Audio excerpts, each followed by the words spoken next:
Catharina Johana Koek was half-sister to my fifth great-grandmother, similarly named Catherine, who was wife of Johann Anton Neubronner. They are both descended from Joost Daniels Koek.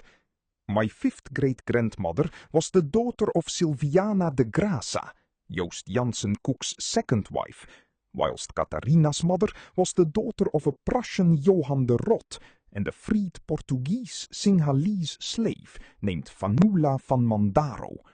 Her father, Joost Jansen Koek, worked for the VOC and was also a captain of the militia in Malacca. She was just shy of 15 when she married Johann George Abeleven, twice her age, born in Batavia and a VOC bookkeeper, first in Nagasaki, then later in Malacca, where he was also an ensign of the militia. The marriage lasted only a few years, as Abeleven died before or early in 1781. On July 29, 1781, Catharina Johana Koek remarried for Abraham Couperus, originally from Leeuwarden. 3 years earlier, he had arrived in Malacca as a payroll bookkeeper and license master for the VOC. His career progressed successfully, and in 1788 he was appointed governor of Malacca.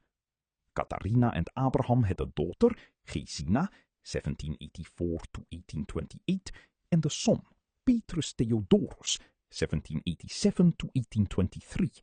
3 more daughters and a son who died young followed. Because she was married to Couperus, a Dutch governor of Malacca, there exists a rare description of a non-European, Eurasian woman of that era, written by Captain Walter Caulfield Lennon around the time of the takeover of Malacca by the British in 1795. There was a large company and not bad a dinner, allowing for Dutch cookery, of which I have not the most delicate idea. Madame Couperus was dressed in the most unbecoming manner possible, a mixture between the Malay and the Portuguese. Her outward garment being made exactly like a shift, she looked as if she reversed the order of her dress altogether. Her hair was drawn so tight to the crown of her head, and the skin of her forehead so stretched that she could scarce wink her eyelids. She seemed, however, very affable and well-bred for a person never out of Malacca. In the evening she played the harp, a plain instrument without pedals and only capable of a natural key made in Batavia.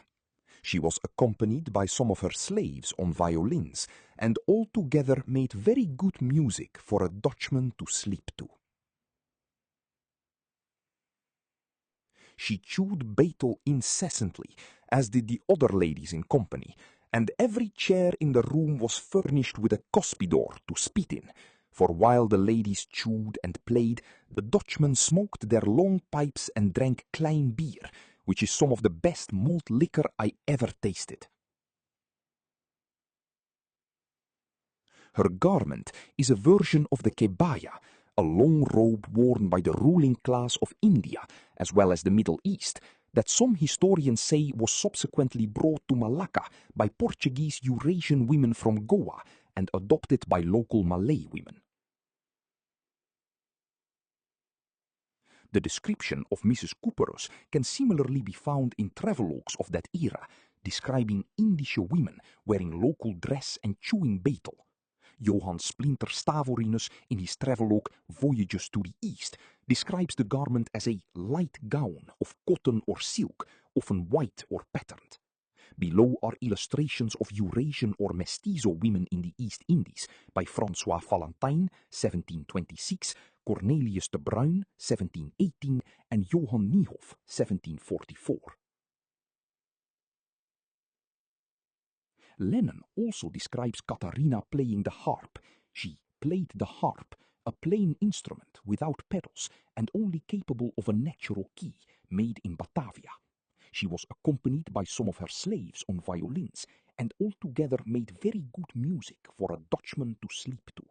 An Indische woman in Malacca, wearing an early version of the kebaya, chewing betel, playing a locally made harp in a mixed musical ensemble of the kind that might later evolve into the distinctive Eurasian keroncong tradition, describes the hybrid cultural world and creolization process, one of ongoing change and renewal of social and cultural patterns that precipitated two important intangible cultures of this region, the kebaya and keroncong music.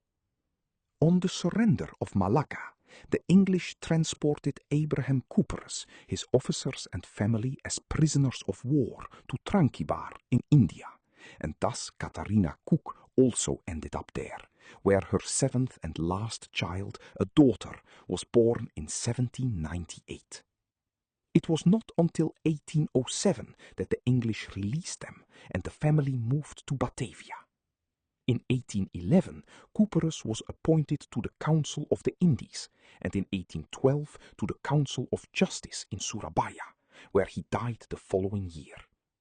Catharina Koek subsequently moved to Buitenzorg, though the exact date is unknown. In 1823, the obituary of her eldest son, Petrus Theodorus, which she placed in a newspaper, was indicated as Buitenzorg.